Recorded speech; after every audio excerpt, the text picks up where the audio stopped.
सरस्वती जी और उनकी बहू रश्मि के बीच एक दिन बहस छिड़ जाती है। आखिर किसका काम ज्यादा आसान है, बहू का या सास का? माँ जी, सास को काम ही क्या है, आपके सारे काम उंगलियों पे तो हो जाते हैं। कुछ भी। हाँ, हिसाब तो उंगलियों पे ही हो जाता है ना। अरे बेटा, ऐसा सिर्फ अभी लगता है। जो मुझे करना पड़ता है ना, वो तुझे करना पड़े तो समझ आएगा कि असली काम का पहाड़ कैसा होता है। ठेले बराबर वजन भी नहीं है आपके काम में, और बात पहाड़ों के वजन की कर रही हैं आप। तू ऐसा करती ही क्या है घर में बेटा, ये तो बता मुझे। मैं थोड़ी ना कुछ करती हूँ, सब जादू से हो रहा है इस घर में। अरे एक दिन मेरा काम करोगी तो समझ आएगा। Okay okay, shut up. कल से मैं घर के काम करूंगी और तू मेरी जगह हर चीज का हिसाब रखना, ठीक है? ठीक है, ये भी कर लेते हैं। ये सास बहू की डील के बारे में रश्मि के पति अमन को नहीं पता था और ना ही अमन के पिताजी सुरेश जी को। पर गेहूं के साथ साथ जैसे घुन भी पिस जाता है, ये दोनों भी पिसने वाले थे। सुबह अमन उठकर रेडी होता है ऑफिस जाने के लिए, तो पता है उसके कपड़े नहीं निकले हुए हैं। अरे रश्मि, तुमने मेरे कपड़े नहीं निकाले? अपनी माँ से पूछो ना, उन्हीं का काम है ये। अमन अपनी माँ के पास जाता है। अब मेरे कपड़े आज आप देने वाले हो क्या माँ? हाँ, देना तो मुझे ही चाहिए, पर तेरी बहू ने कपड़े धोने ही नहीं डाले, तो कोई भी धुला हुआ कपड़ा नहीं है बेटा। हैं? ऐसा क्यों? कपड़े तो धोने आप ही देते हो ना माँ?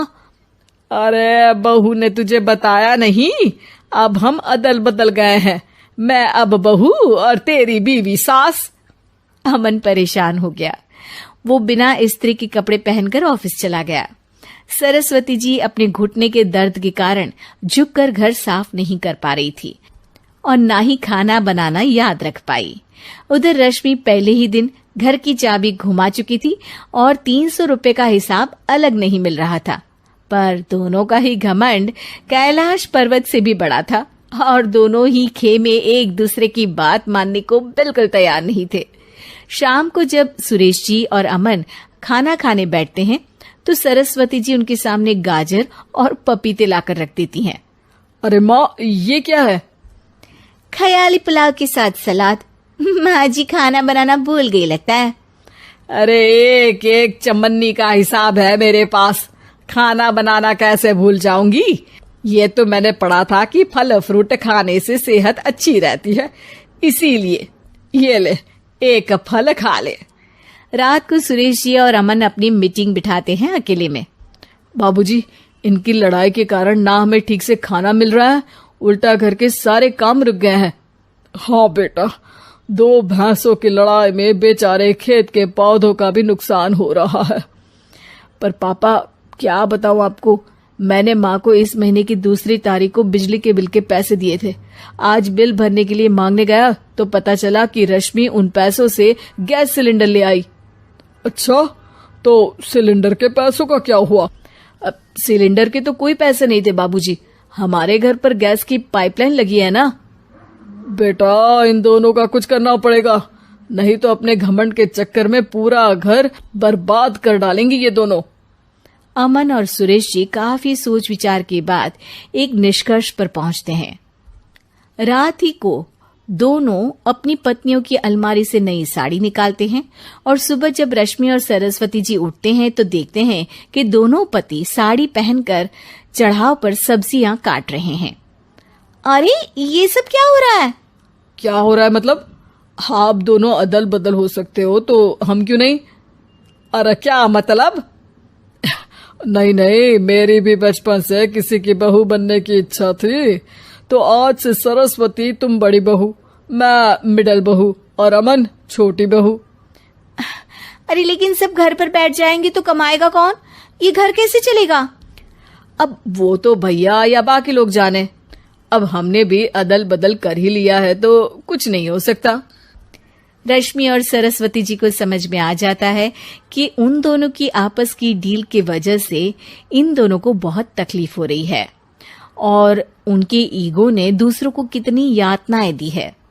अब असल में माँ जी आप सही थी, सास बनना बहुत मुश्किल है। अरे हाँ बेटा, और तू भी, मुझसे तो नहीं हो पाया सब घर के काम, वापस बदल ले क्या? हाँ हाँ बिल्कुल माँ जी, और अब आप दोनों भी बदल लीजिए। कोई आ गया तो आप दोनों को देखकर क्या सोचेगा? अच्छा है, आप दोनों के समझ में ये बात तो आई। मैं फटाक से कपड़े बदल लेता हूँ। अरे रुक जा बेटा, एक फोटो ले लेती हूँ तेरी। मेरी बेटी होती तो तेरे जैसी ही दिखती साड़ी में। और मेरा फोटो नहीं लोगी? चुलबुली बहन विशाखा की शादी कुछ ही दिनों पहले कार्तिक नाम के एक लड़के से दुर्गापुर गांव में होती है। विशाखा अपने ससुराल में बहुत खुश होती है। एक बार विशाखा उदास बैठी होती है तो उसकी सास उसे आकर पूछती है, अरे बहू, तू इतनी शांत क्यों बैठी है? क्या हुआ बेटा? कुछ नहीं माँ जी, घर की याद आ रही थी। एक काम करना बेटा, अपनी छोटी बहन को बुला ले, तेरा मन भी लग जाएगा है? विशाखा ये सुनकर खुश हो जाती है और अपनी बहन शिखा को फोन करके बुला लेती है। शिखा विशाखा के ससुराल आ जाती है। ती, कैसी हो आप? अरे आ गई तू, मैं तो एकदम ठीक हो गई। शिखा पूरे परिवार से मिलती है। नमस्ते जीजू, कैसे हो आप? अरे बढ़िया बढ़िया, तुम बताओ। अरे कुछ नहीं जीजू। अरे आपकी शर्ट पर कॉकरोच है? कहाँ है? सॉरी जीजा जी। शिखा, आते ही तूने शैतानी शुरू कर दी, चल कमरे में। अगले दिन विशाखा रसोई में खाना बना रही होती है और तभी वहां शिखा आकर उसे पीछे से डरा देती है। वो! विशाखा डर जाती है और शिखा हंस पड़ती है। तू पागल है क्या शिखा? अभी मेरे हाथ से सब्जी गिर जाती ना। अरे दी, आपको क्या हो गया है? शादी से पहले तो कितनी मस्ती करती थी और अब एकदम बोरिंग हो गई हैं आप। ऐसा कुछ नहीं है शिखा, वो तो शिखा, चूहा! कहाँ है दीदी? दीदी दीदी दीदी, मुझे चूहे से बहुत डर लगता है। कहाँ है चूहा? देखा शिखा, मैं कुछ भी नहीं भूली, मस्ती करना भी नहीं। सच में दीदी, आपने तो डरा ही दिया था मुझे। दोनों बहनें आपस में बात कर रही होती है, तभी शिखा को एक आइडिया आता है।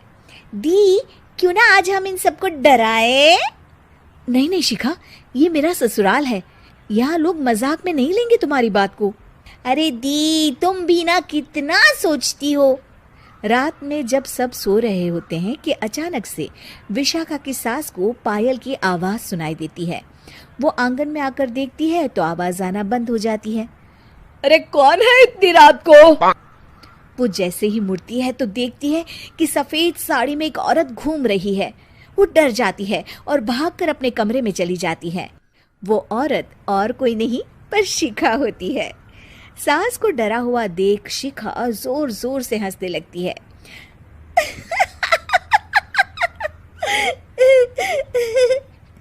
अगले दिन शिखा ये बात विशाखा को बताती है।